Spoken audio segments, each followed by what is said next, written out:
everyone. So this is the 14th session of the Advances in Food Analysis Unit 2, that is Overview of Instrumentation, and the topic which we'll be covering today is Thermal Techniques in Food Analysis. So talking about the thermal techniques of food analysis, food materials undergo varied thermal exposures during production, transport, storage, preparation and consumption, pasteurization, sterilization, evaporation, cooking and freezing.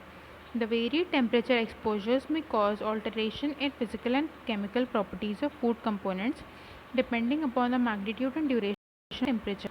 These physico-chemical changes may be as a result of hydrolysis, oxidation, evaporation, melting, crystallization, aggregation, or gelation. A detailed record of undergoing mechanism as a result of thermal exposure of food enables food processes to design the processing methods and optimizing processing conditions. The information about the changes occurring in the food components such as starch, protein and fat can be useful to improve the product quality. It is therefore critical to decide upon the precise analytical techniques to monitor the thermal alterations in food.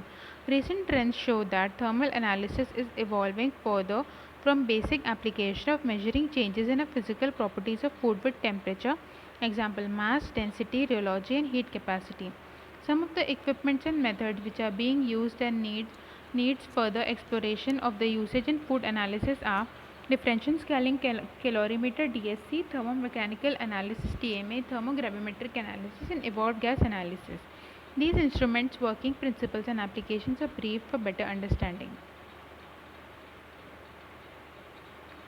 So, an importance of Maillard reaction and effects due to thermal treatment. The first investigation of the Maillard reaction was performed around 90 years ago by Maillard. Subsequently, Amadori reported on the formation of arrangement stable products from glucose and amino acids, which is named after him, and reported a simple compound from fructose. An overall picture of the reactions evolved was proposed by Hodge. One of the most detailed descriptions of the pathways that lead was the Maillard reaction products can be found in a very complete review. The brief history of thermal analysis. The name calorimeter was made up by Antoine Lavoisier. In 1780, he used a guinea pig in his experiments with his device to measure heat production.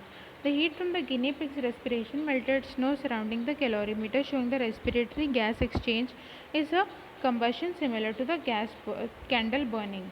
Thermal analysis is the oldest analytical technique where the people have used simple heat tests to determine whether materials were genuine or fake. This year he looked upon a dawn of present day thermal analysis.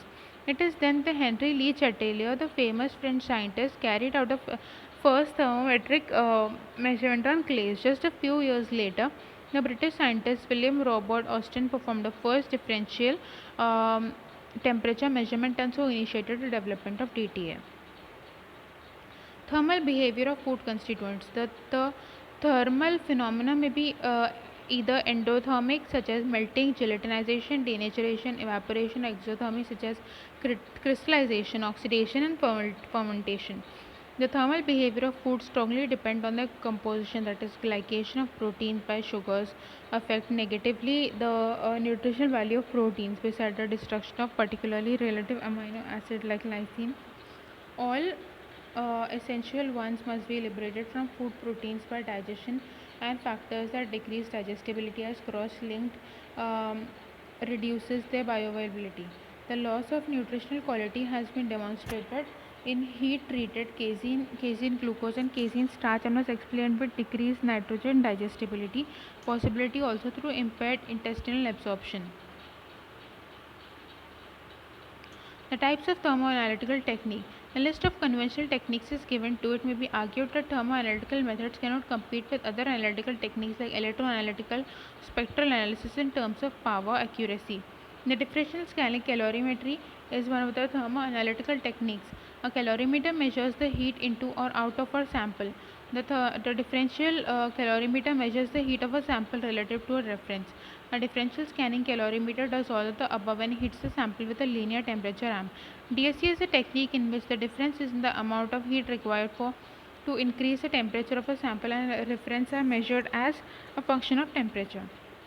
Working principle: when a sample undergoes a physical transformation such as phase transition, more or less heat will need to flow to it than to reference. Typically, an empty sample pan to measure both of the same temperature. Whether more or less heat must flow to the sample depends on whether the process is exothermic or endothermic. Thermogravimetric analysis is a technique that measures the changes in weight of a sample as it's heated, cooled, or held at constant temperature. Its main use is to characterize material with regard to their composition. Application areas include plastic elastomers and thermosets, mineral compounds, and ceramics, as well as wide range of analysis in the chemical and pharmaceutical industries. Thermogravimetric analysis relies on the high degree of precision in the three measurements, that is mass change, temperature, and temperature change. Therefore, the basic principle of TGA are a precision balance with a pan loaded with a sample and a programmable furnace.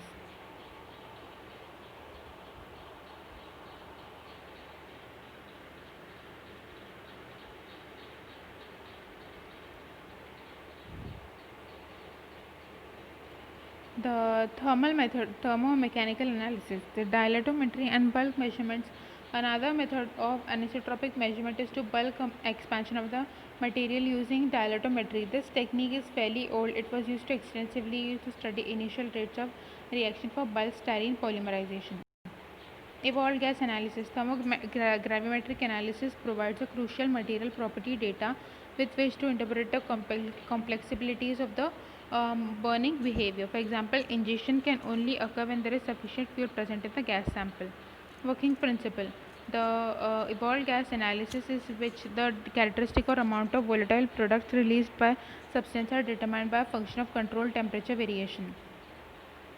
The STATG FTIR coupling. It provides information on the composition of the evolved gases. It yields easy interpretation of organic vapors without fragmentation. Here, symmetrical molecules cannot be detected. Conclusion. We can conclude that the thermoanalytical techniques have a vital role in food processing sector as it involves several unit operations, whether thermal as well as non-thermal changes occur in food due to changes in moisture level, as well as alteration occurs in protein, starch, protein, and other components of the food. That's all for this session. Thank you.